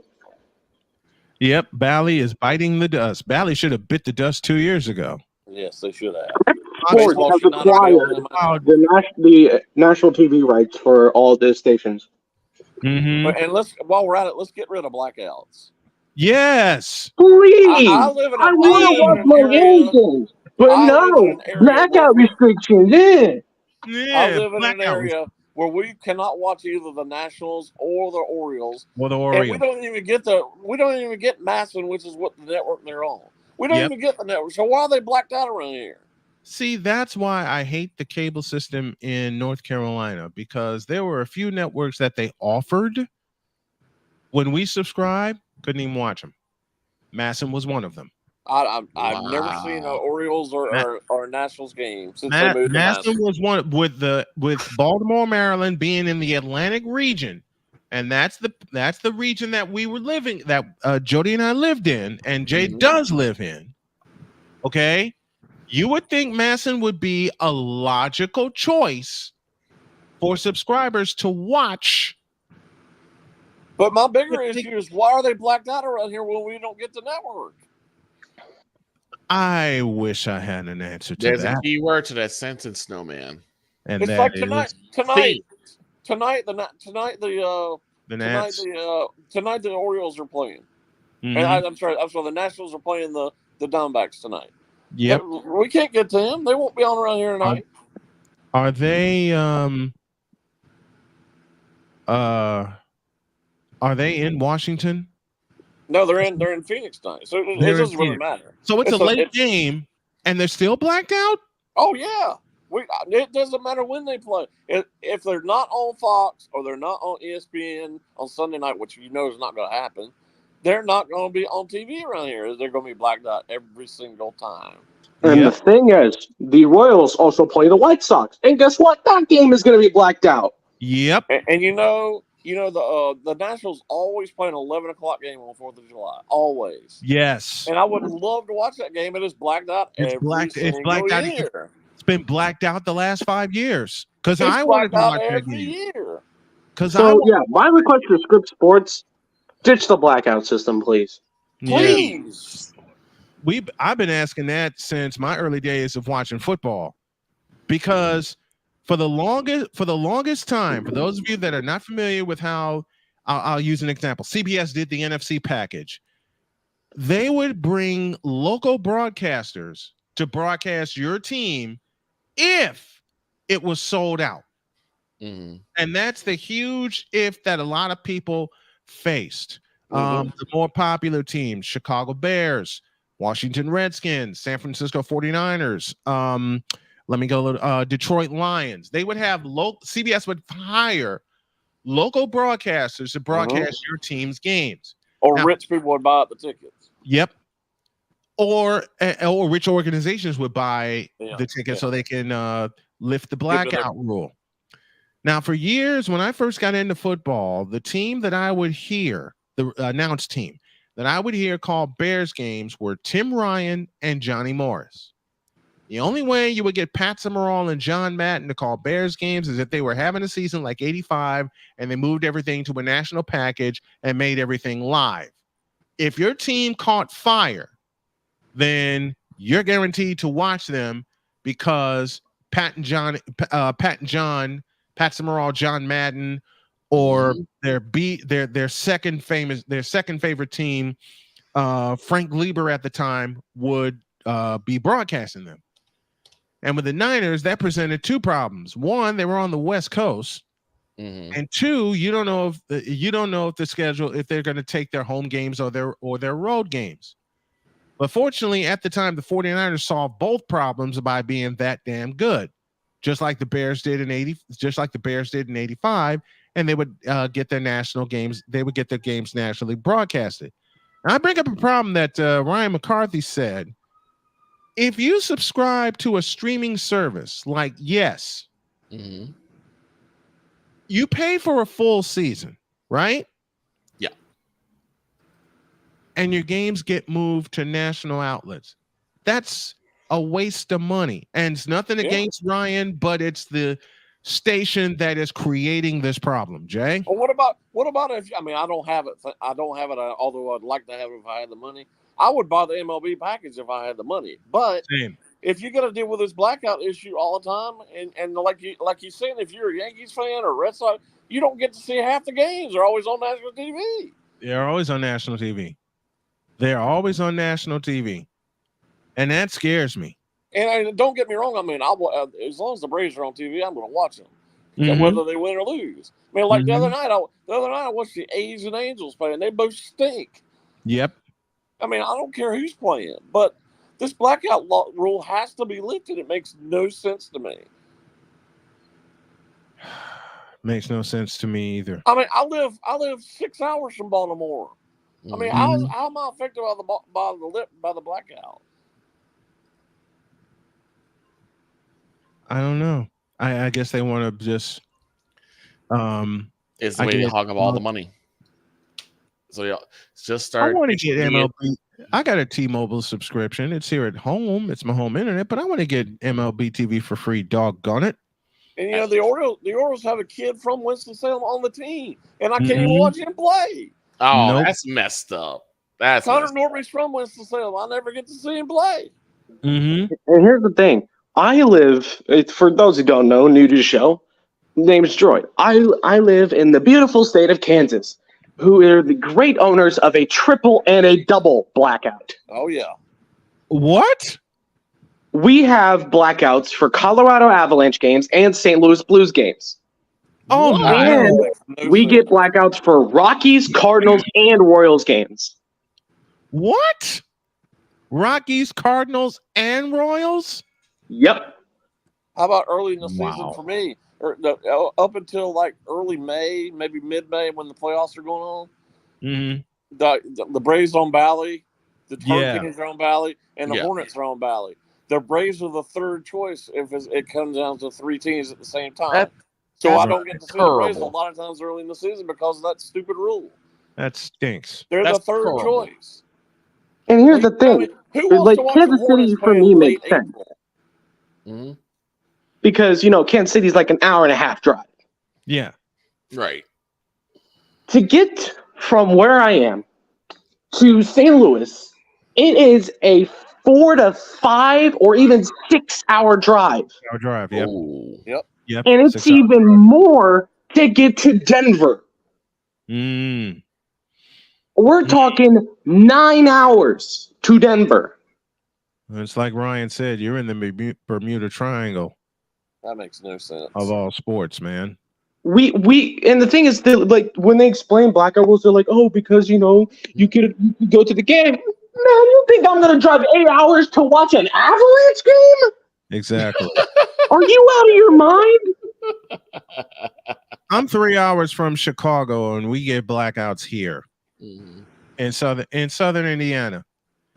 I'm an hour and a half. Here's the stupidest blackout rule ever. Okay, we are in between Indianapolis, Indiana, and Cincinnati, Ohio. We live in the state of Indiana. Right. Okay. I am 85 minutes south of the state capital of Indianapolis. Okay.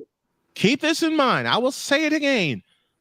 We are 85 minutes south of Indianapolis. I'll give you one guess as when CBS is broadcasting the game, I'll give you one guess as to which team they decide to show us. And I'll drop you a hint. It ain't the Colts. Bengals.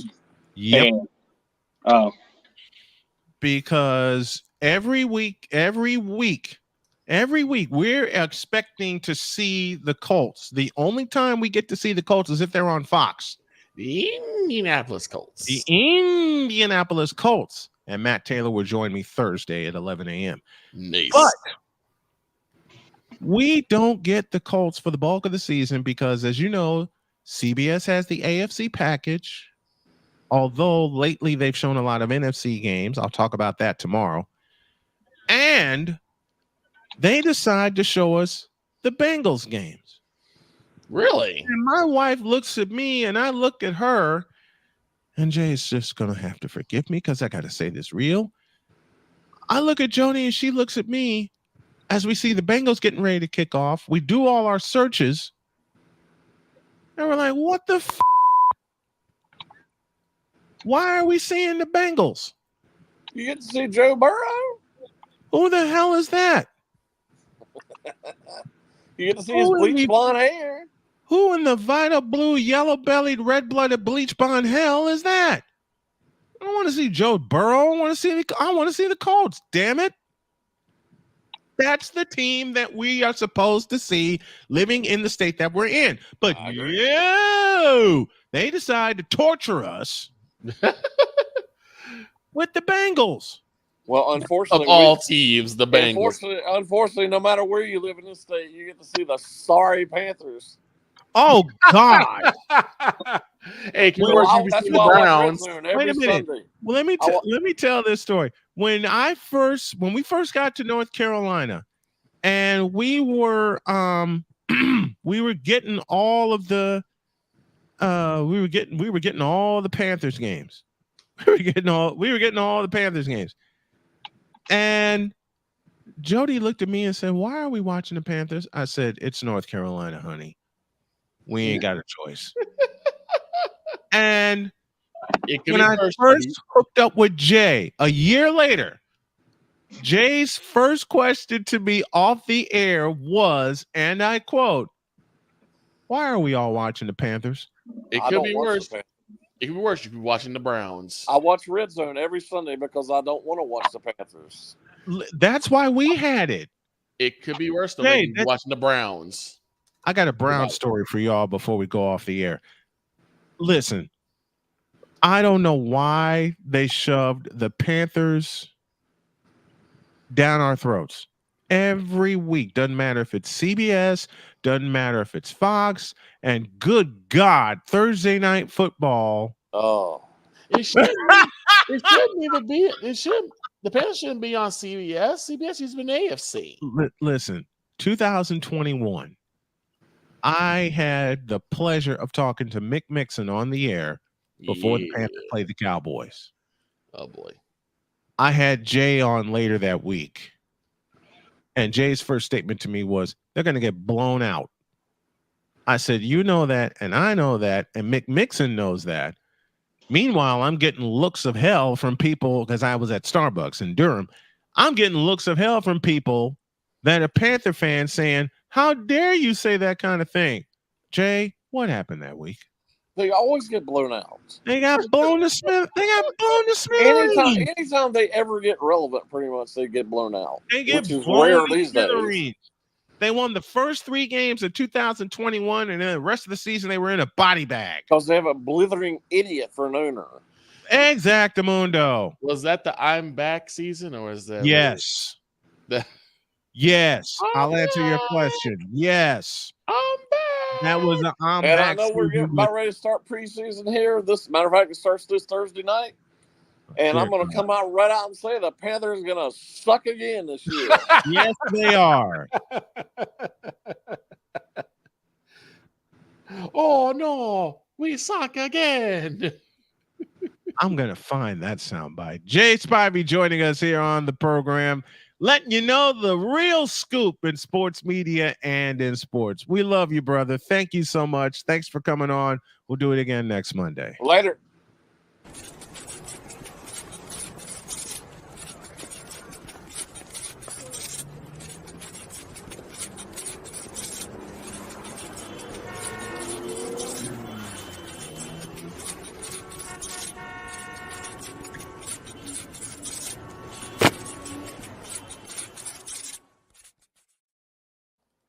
This is fun, and we got to go. Have a great day. God bless. Remember to make your next move your best move, and always remember, if your dreams don't scare you, they are simply not big enough. Dream big, do bigger. Tomorrow, my thoughts on sports media. So long, everybody.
Dear Bronzexuals, you, and you. See you tomorrow.